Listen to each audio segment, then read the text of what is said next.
Guys, तो हम बात करने जा रहे हैं आधुनिक भारत में चौथे पार्ट की। भारत का इतिहास आधुनिक भारत में चौथा पार्ट जो है। हाँ, भारत में पुर्तगाली प्रशासन। भारत में पुर्तगाली प्रशासन का मुखिया वायसराय था, जो 3 वर्षों तक अपने सचिव के साथ कार्य करता था और बाद के वर्षों में 1% के साथ कार्य करता था। गिरजा संबंधी प्राधिकरणों के साथ मतभेद एवं संघर्ष के चलते उसकी शक्तियों का ह्रास हुआ। इसके अतिरिक्त पेंडोर द फ्रिगेटा का महत्व बढ़ गया, जो राजस्व कांगो एवं नौसैनिक बेड़ा भेजने के लिए जिम्मेदार था। अफ्रीका से लेकर चीन तक के किले कैप्टन के नियंत्रणाधीन थे, जिसकी शक्तियों में संचार की कठिनाइयों ने वृद्धि की। संभवतः पुर्तगाल और गोवा से नियंत्रण के अभाव ने सत्यनिष्ठ एवं पारदर्शी प्रशासन के लिए निरंतर खतरा बनाए रखा। वायसराय नीनो दा कूना। भारत में नीनो दा कूना का वायसराय काल, जिसने नवंबर 1529 में कार्यभार संभाला, भी कुछ हद तक महत्वपूर्ण है। 1 वर्ष के पश्चात वह भारत में पुर्तगाल सरकार के मुख्यालय को कोचीन से गोवा ले गया।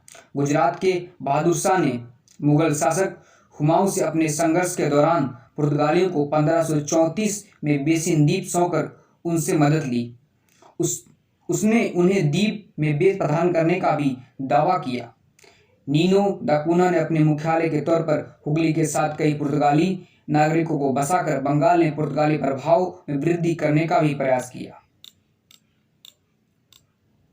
गुजरात के बहादुर शाह के साथ पुर्तगालियों के संबंध। बहादुर के पुर्तगालियों के साथ संबंध उस समय बिगड़ गए जब 1536 में हुमायूं गुजरात से चला गया। चूंकि शहर के निवासियों ने पुर्तगालियों से लड़ना शुरू कर दिया, बहादुर शाह विभाजन की एक दीवार खड़ी करना चाहते थे। इसका विरोध करते हुए पुर्तगालियों ने बातचीत शुरू की।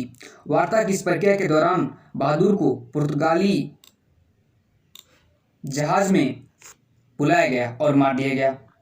पुर्तगालियों की धार्मिक नीति एवं इसके निहितार्थ। उत्तरी अमेरिका में मूर पुर्तगालियों के बड़े शत्रु थे। पूर्व में आकर पुर्तगालियों ने मूर के साथ मिलकर उसी उत्साह और इच्छा के साथ सभी मुसलमानों का उत्पीड़न किया। हालांकि भारत में वाणिज्यिक हित धीरे धीरे प्रधान हो गए और पुर्तगालियों की मंशा सदैव मिलीजुली रही। इसीलिए यद्यपि पुर्तगाली सम्राट को भारत में सभी गिरजाघरों और मिशनरों का संरक्षक बनाया गया, लेकिन 1542 में जेसूट ईसा मसीह के रोमन कैथोलिक समाज का सदस्य के भारत आगमन के पश्चात हुआ। अकबर के दरबार में जेसुइटों ने अच्छा प्रभाव बनाया, जिसकी मदद से पुर्तगालियों ने कुछ लाभ अर्जित किया। अकबर एवं पुर्तगाली।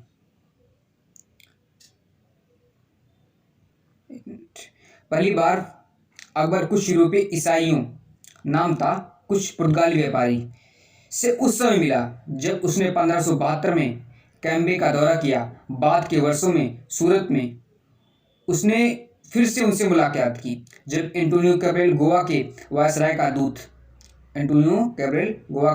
दूत है शांति शर्तों के समायन हेतु आया। कुछ समय बाद धर्म एवं मीमांसा के प्रश्नों पर अकबर की गहरी रुचि जगी और उसने फादर जूलियन परेरा, विकार चर्च के पुजारी, जनरल ऑफ बंगाल एवं कुछ अन्य स्रोतों से ईसाई धर्म का ज्ञान प्रदान किया। इसने अकबर को अधिक सटीक जानकारी प्राप्त करने हेतु उत्सुक किया और एंटोनियो कैब्रल, जिसने पुनः 1578 में मुगल राजधानी का दौरा किया,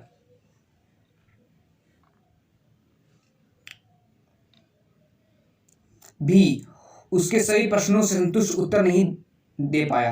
अकबर ने तब गोवा से धर्म मीमांसक बुलाने का निर्णय लिया, जो उसकी शंकाओं का समाधान करने की स्थिति में हो और उसकी उत्कृष्ट जिज्ञासा को शांत करे। इसके लिए अकबर ने सितंबर 1589 में गोवा में अधिकारियों को पत्र भेजकर 2 विद्वान पादरियों को भेजने का निवेदन किया।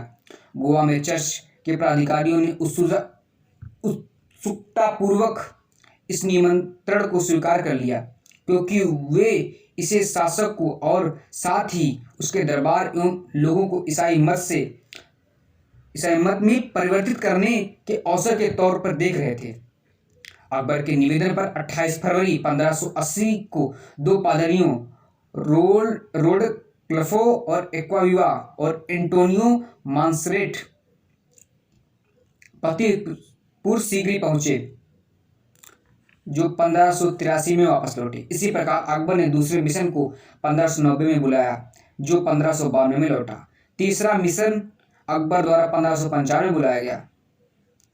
मिशनरी ना तो अकबर और उसके दरबार और ना ही उसके लोगों को ईसाई मत में परिवर्तित कर सके।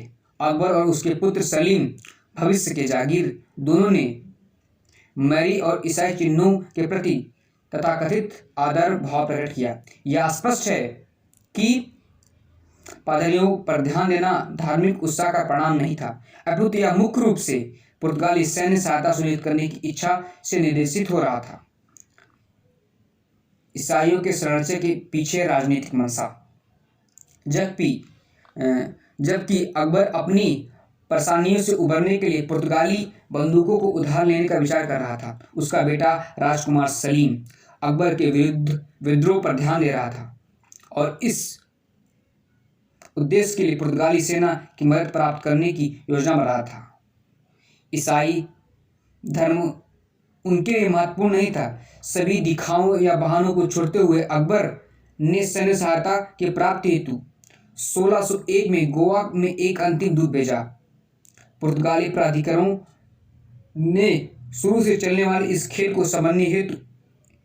समझते हुए नम्रतापूर्वक मना कर दिया। जेसुइट ने अपनी तरफ से मसली उत्साह के साथ देशभक्ति की राजनीति की और यथासंभव लाभ प्राप्त करने का प्रयास किया। पुर्तगालियों व स्पेन वासियों, जैसा कि पुर्तगाल उस समय स्पेन से जुड़ा था, के अनाधिकारिक एजेंट के तौर पर काम करते हुए जेसुइट ने मुगल दरबार में महत्वपूर्ण प्रभाव का प्रयोग किया। जागीर और पुर्तगाली। राजकुमार सलीम जागीर के रूप में सिंहासन ग्रहण करने पर ने जेसुइट फादर्स की इस प्रकार अपेक्षा करके जैसे वह कभी उन्हें जानता ही नहीं था, मुसलमानों को शांत किया। धीरे धीरे की हालांकि जेसुइट ने उसका अस्थायी अलगाव दूर हो गया और 1606 में उसने फिर से उन्हें समर्थन देना शुरू किया। लाहौर में एक भव्य एवं विशाल चर्च को कोलिजियम या पादरी आवास के साथ बनाए रखने की उन्हें अनुमति दी गई। 1608 में आगरा में 20 दीक्षा स्थान बपतिस्मा आयोजित किए गए और पादरियों को पुर्तगाल जितनी ही कार्य की सुविधा दी गई। गलियों एवं सड़क मार्गों पर पूरे कैथोलिक रीति रिवाज के साथ चर्च के जुलूसों को निकालने की अनुमति दी गई और चर्च के खर्चों और धर्मांतरित लोगों की सहायता के लिए खजाने से नगद सहायता दी गई। जागीर का व्यवहार इस प्रकार था कि जेसुइट पादरी उसे ईसाई मत में लाने के प्रति आसक्त हो उठे। उन्हें ओल्ड एवं न्यू टेस्टामेंट तथा संतों के जीवन के लिए गए धार्मिक विषयों के चरित्रों के प्रति असाधारण रुचि दिखाई। आगरा में उसका सिंहासन बपतिस्मा, दाता जॉन और अन्य संतों की पेंटिंग से घिरा था। यह अफवाह थी कि जागीर ईसाई बन गया और पादरियों के पास यह विश्वास करने के पर्याप्त कारण थे कि वास्तव में उसे ईसाई बनाने में सफल हुए। तो धन्यवाद।